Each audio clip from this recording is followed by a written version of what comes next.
This is before World War One. My father and his two brothers came from Poland, the Carpathian Mountains, which would be the foothills of the Alps. And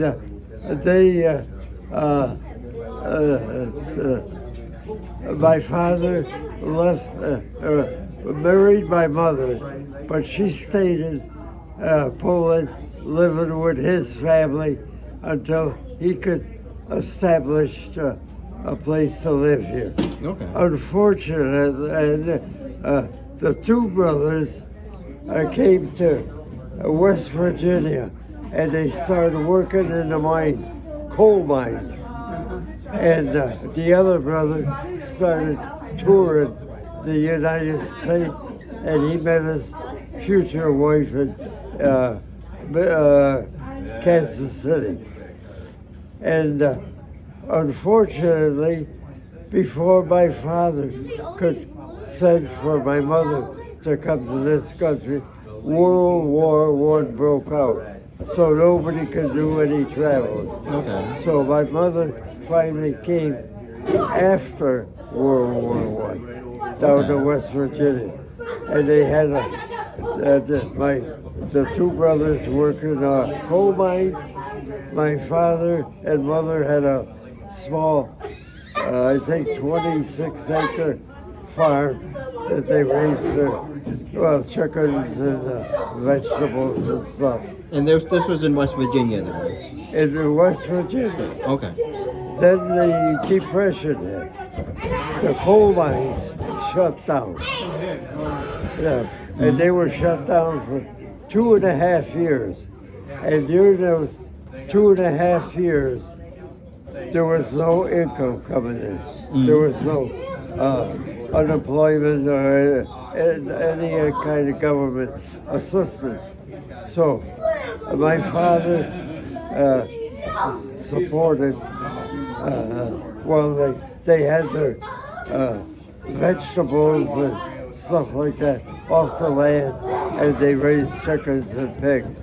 Okay, so they lived right off the land, which is pretty cool.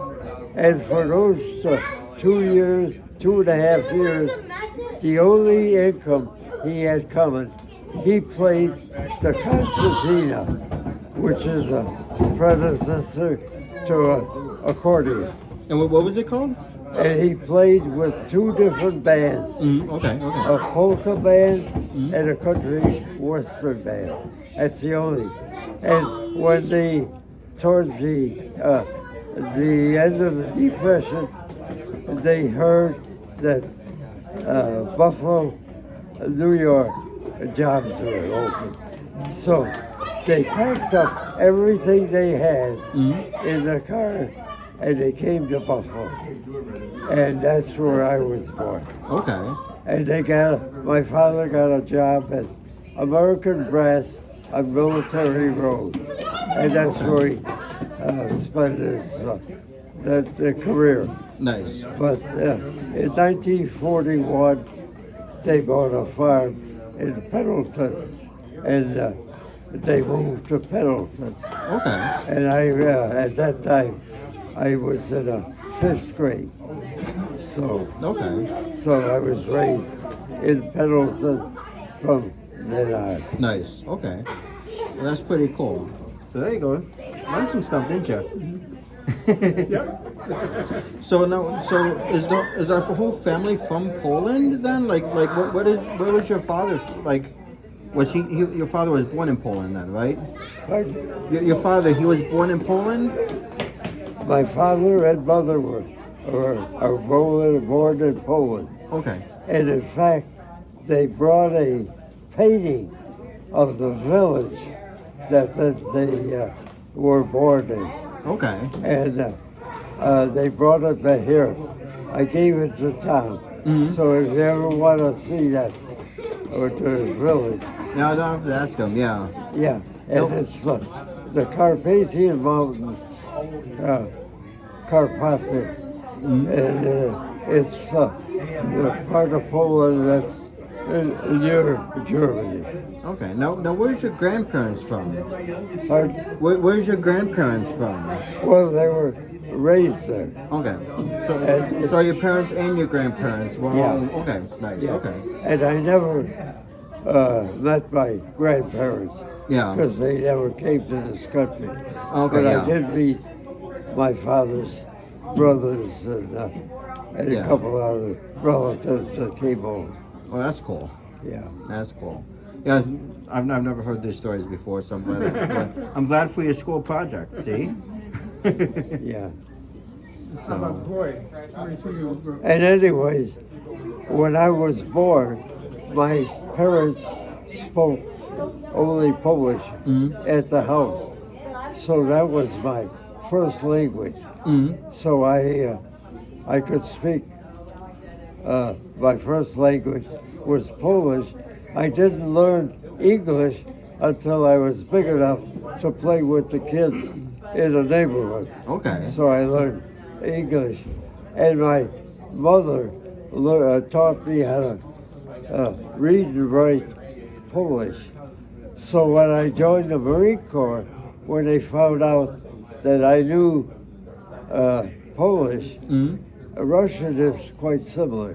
Okay. So they sent me to Monterey, California, the Armed Forces language school to take Russian. And the Korean War was broke out. They sent me to Korea. Okay. And when a Korean, South Korean officer that was our company interpreter, when he found out I knew Russian, he came up to me and he said, "Would you teach me Russian?" I said, "Sure. You teach me Korean, I'll teach you Russian." So at the end of my tour of Korean, I could speak Korean. We didn't go into the written language, and I taught him Russian so he could speak Russian. Now, how many languages do you know now? And after I got back from Korea, I went to ECC. At that time, it was called Erie County Technical Institute, and when the state took it over, and they called it ECC, I got a degree in metallurgy there. And when I went to UB, they didn't have metallurgy, so my major was chemistry. And at that time, in the early 50s, if you were a chemistry major, you had to take elementary and scientific German, because many of the technical papers were written in German. So you had to look something up. You had to do it in German. Okay. So I learned Polish, Korean, German. What's the other one? And Russian. Russian. Nice. And I haven't been using Russian, so it's getting away from me. Yeah. It's like a muscle. If you don't use it, you You lose it. lose it. Yep. But the Korean and German and Polish, I'm still. Now, I got one more question for you. Where did Grandma Floyd come from? Where was her? Okay, she came her parents came from Indiana, and her on her mother's side they were French, and on her father's side they were German. Okay. And then married a Polish person. And when I went to high school, I went to Floyd's. Floyd's brother was in my class. Okay. So that's how you kind of met her then. After I got much later, when I got out of the Marine Corps, I went to a dance, and Bill, Floyd's brother, was there. Okay. And we started talking, and a young lady came over, and he says, this, I'd like to introduce you to my sister.